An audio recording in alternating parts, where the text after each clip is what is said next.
Don't forget, you can reach the latest episode of Potomac Watch anytime. Just ask your smart speaker, play the Opinion Potomac Watch podcast. From the opinion pages of the Wall Street Journal, this is Potomac Watch.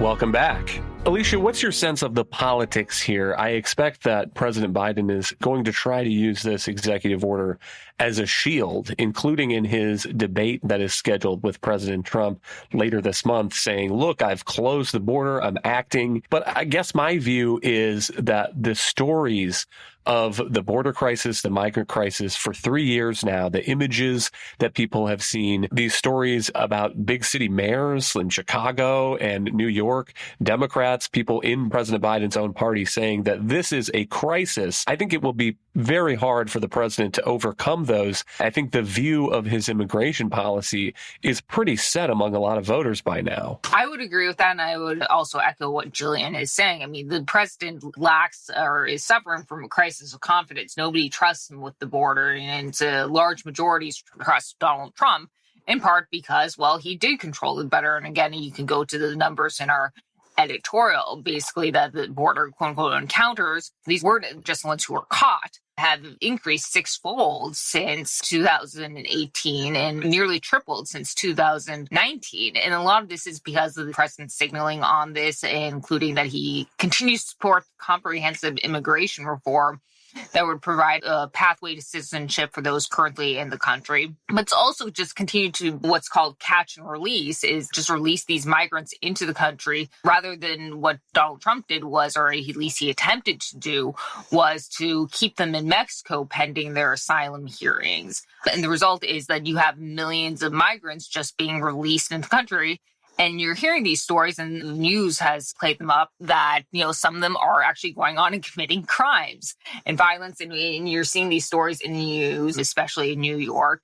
And there's a growing public backlash. And I think it's only going to get worse, to be honest, if the labor market starts to slow down. Right now, we've had a very strong labor market, and there hasn't been much competition for jobs. There's been more competition for workers, but you're starting to see the labor market slow down. And you could see where Biden's immigration policies, you could see Republicans and Donald Trump weaponizing the issue and blaming Biden's immigration policies for Americans losing jobs. Now, I don't necessarily agree with that, but there's going to be a potent attack claiming that if the economy slows down and, unemployment starts rising, President Biden's immigration policies are to blame. One last thought from me on this, Jillian, is granting all of that we've said so far, I do have some sympathy for the idea that President Biden is saying that the best way to handle this is still some kind of bill from Congress, which, remember, still writes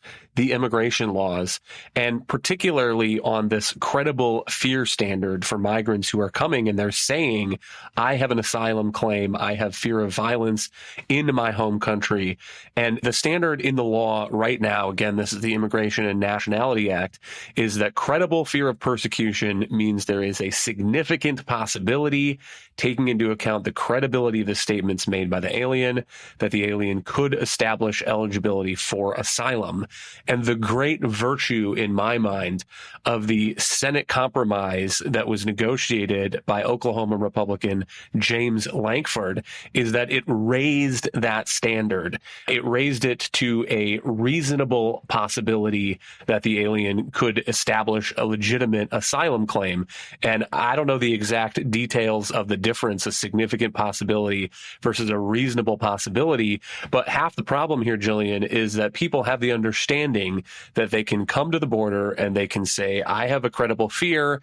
And as long as they have enough of a story to back that up, they can get into this asylum backlog. And so to me, it still makes sense for Congress to do this, to change that standard, to raise that bar, and to narrow the gap somewhat between the percentage of people who pass that credible fear test and then the percentage of people who are determined to have a legitimate asylum claim when they finally get to that hearing somewhere down the road. Another part of that Ukraine border deal that the Republicans ended up finally passing on, migrants would have had to also show that they couldn't get around that threat of persecution by moving somewhere else in their own country. So it would have raised the standard that's the way to ultimately do it. If you look at the incentives built into our current immigration system, there's a lot of opportunity for people who aren't fleeing persecution, who are economic migrants, to come claim credible fear, get into the system. You get permission to work pretty quickly. And then adjudication can take like years. So you have this chance to be in the United States, to be earning money, and just as the court waits to hear your case. So I think changing those incentives is really the answer. Unfortunately for Americans, I think both the Democrats and the Republicans at different points have decided that they would much rather have this as a political issue than to come up with a solution. And that's incredibly unfortunate. Let's close with a couple of listener letters on yesterday's podcast. We talked about the Hunter Biden trial in Delaware on charges that he bought and possessed a Colt revolver while he was addicted to illegal drugs. One of the panelists mentioned a photo of Hunter holding a weapon. This is a photo that reportedly came off of the laptop from hell. Listener Mike says he thinks people are confusing this picture of a near naked Hunter posing with a gun. It is not a Colt revolver. Mike says it is definitely not the gun that Hunter is charged with possessing for 11 days in Delaware. This raises other questions. How does this crackhead who's running around naked, waving a gun, holding it by his side, get access to this different gun? And that is perhaps a factor in why he was charged as well. No one is making that distinction. No one is talking about multiple guns. Why is that? And Mike, it's a fair point. Happy to have that clarification. I'm not sure if there are other pictures circulating of Hunter with that Colt revolver or not. But as to that second gun, my guess is that it just seems difficult to nail down. I've seen the picture that Mike is talking about. It looks like Hunter is in a hotel room. And obviously there's no way to know at this point who he was with, but maybe prosecutors could bring that up with witnesses at this trial. Did Hunter have other guns in his possession that you saw? I don't know if Hunter will testify, but certainly that would be a question that would be fascinating to hear his answer to. Finally, Charles says, I'm surprised that your panel seems to agree that a presidential pardon is virtually assured in the event of a Hunter Biden conviction. This to me is the least likely outcome, though the comment is red meat for many listeners. Jail time for Hunter solves or at least mitigates favorably several of Joe Biden's problems. A pardon would almost guarantee an election loss, and Biden is still a rational actor. I guess my response to Charles is that may be true, but Biden is still a loving dad. He is a person to whom family loyalty clearly means a lot. And so far, he has defended Hunter to the hilt, saying things like, my son did nothing wrong. And so while I'm not sure that a pardon is guaranteed, even if Hunter is convicted, sentencing can take a while. And imagine in November, President Biden loses to Trump and he has this lame duck period. He knows that there will be an inauguration on January 20th, 2025. I'm not sure that a pardon is all that unlikely then on January 19th, 2025. That's it for today. Thank you, Alicia and Jillian. Thank you all for listening. You can email us your own pardon requests at pwpodcast@wsj.com.